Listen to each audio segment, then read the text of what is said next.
into this YouTuber race. I'm just sleepover. Whenever sleepover happened to you, because I almost died of sleepover one time after falling asleep first, and I was thinking, either you're clearly lying, because that's how it actually happened. It would mean you got invited somewhere, and we all know that wouldn't happen. Although it may be hard to believe, yes, I did have I don't now, but I used to. So anyways, how did I almost die at a sleepover? Well, when I was younger, I had a friend whose parents owned a cabin in the woods. Yeah, you could probably see where this is going already. So me and everyone else in our friend group would constantly beg him to have a sleepover at it. This was like our friend group's dream. Every day at school, we were begging to let us use that house to sleep over at. But he would always say no, because he was that person that never wanted anyone to go inside his house. Like up to that point, none of us had his normal house yet, and he made sure to keep it that way. One time, he pulled his ankle really badly to the point where he couldn't walk, so I took him home. And when we got there, I was like, here, let me help you get inside your house. But he was so scared of any of his friends going inside, that he literally just hopped from my car to the door. What? So he would go this far just to make sure none of us went inside his house. There was no chance we were at his cabin in the woods, right? Well, that's what we all used to think too, until one rainy day, we're bugging him like usual, begging him to sleep over. But for some reason, on this day when we asked him, he said, yeah, let's do it. When he said that, our whole friend group collectively just thought that he was joking. So we were kind of laughing about it, but he wasn't. So after a little bit, we were like, and he says, oh, my parents went to a weekend ago, and then we can make it happen. So we're all celebrating because we thought this was going to be the best night of our lives. But there was something off about it. When he was saying we could stay at the cabin, he was really giggling for some reason. He was probably a pretty stoked dude, so for him to be acting like this was a little weird. At the time, I didn't think anything of it because I was just super excited that we were going to house. But knowing what I know now, I should have seen from the start. He didn't arrange a sleep, let's use this for no reason. No. He was planning to do something at the sleepover. So weeks pass, and eventually, his parents tell us that we can use the cabin that upcoming weekend, and everyone drops the plans they had. Oh, you have a wedding to go to? Drop. We're going on a sleepover again? Not anymore.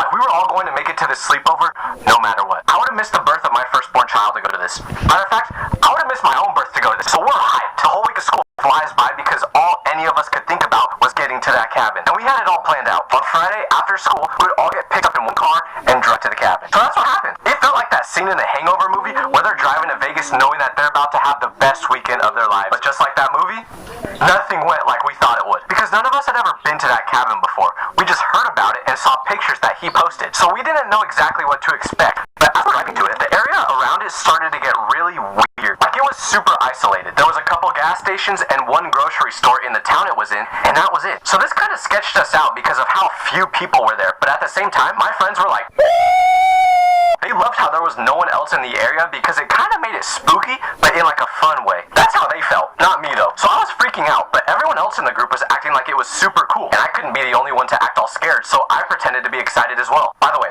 something I haven't mentioned yet is during this whole ride, my friend whose parents owned the house was acting strange again. Just as he was on the day he told us we could do the sleepover originally, he was giggling a bunch again and just had that look on his face like he was up to no good. And none of my other friends really seemed to notice, or at least they just didn't care. But I'm the type of person that overanalyzes everything. I just pay way more attention to random useless things than most people do. So I kept seeing how different my friend was acting, and I was wondering why he was being like this. But then we got to the house, and all my worries went away because it was awesome. 2-story house with a pool table, ping pong, movie room, and the best part was, when you went into the backyard, the lake was only a few steps away. Being in a house that nice got me so motivated to become rich that I literally looked up how to get rich quick. But then the first result to pop up was get a job, and I was like, alright, I give up. Like, that's just asking too much out of me.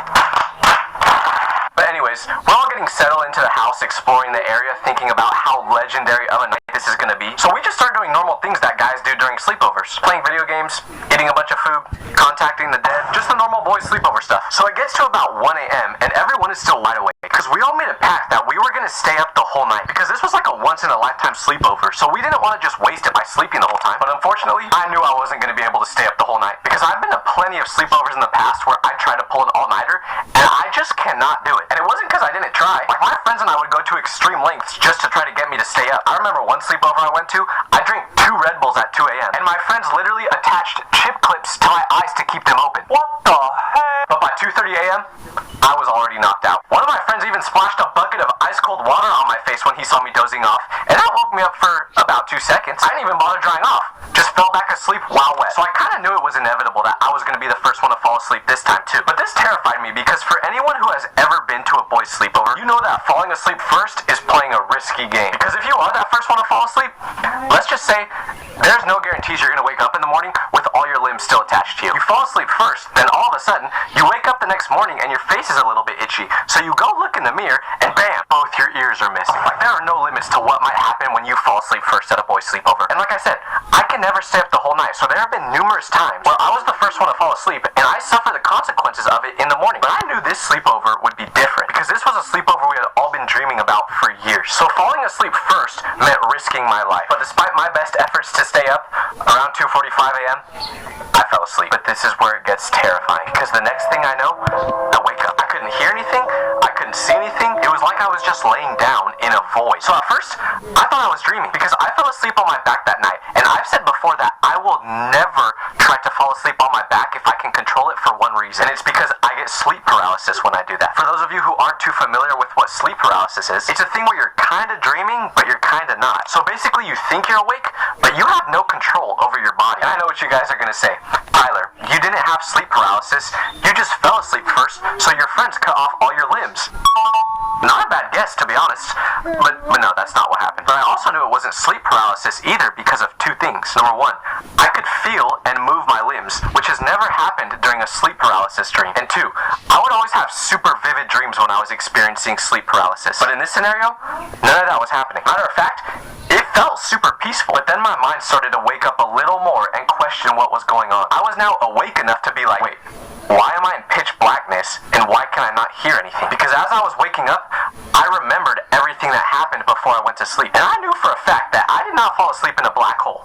I was in the living room. So I moved my head around a little bit trying to figure out exactly where I was at. I looked to my left, didn't see anything. Looked to my right, didn't see anything once again. Just complete and utter darkness. So now I started to panic because I don't know why, but the first thing my brain went to in this situation was a video that I remembered watching. And it was this girl saying that her worst fear is to be stuck in a world where there's just nothing. Like you're still fully conscious, but there's nothing around you. And you're stuck there forever. I don't know why, but this was like the first thing I thought about when I started to wake up. And my heart started pounding because this is terrifying. But then finally, I was awake enough to try standing up. But the moment I tried to, I realized the ground under me was not stable. The bed I was on started shaking really hard, and I couldn't find my balance to stand up. So I put my hand down to see what surface the mattress was on, and that was when I felt something wet. My homies peed on me while I was sleeping. No, I'm just kidding. That's not why the ground was wet. I actually don't know why I said that. Although I really didn't want to touch this mystery liquid on the ground again, I knew I probably should to figure out where I'm at. So I did, and that was when I realized it was water. But it wasn't just water on the ground, no, because when I touched it, I figured out that I was lying on a mattress floating on a body of water. Now I was starting to put some of the pieces together, and I figured out that I was on a mattress on the lake outside of my friend's cabin. And I couldn't see anything because, like I said, the cabin was in the middle of nowhere, so there were no city lights or anything around it to make noise. So I just figured this was my friends playing a prank on me and punishing me for falling asleep first. So I scream out, hey!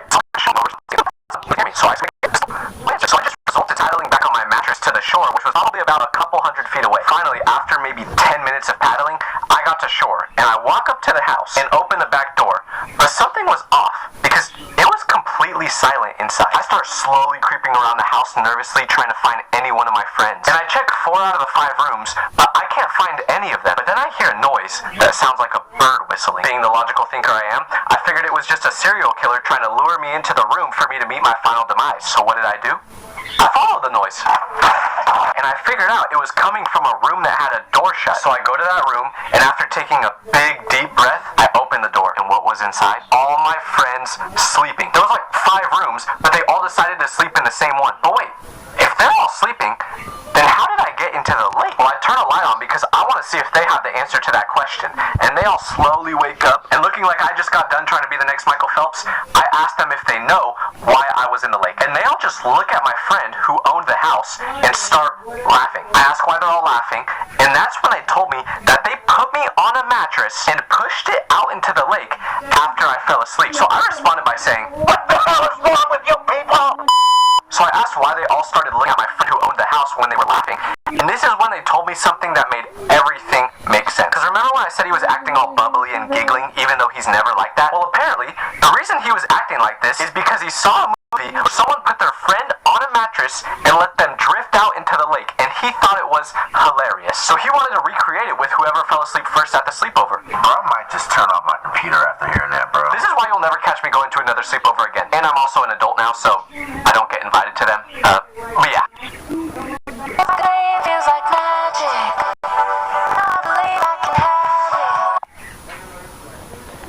Alright, that's the end. I hope you guys like the video. Make sure to comment down below and bye.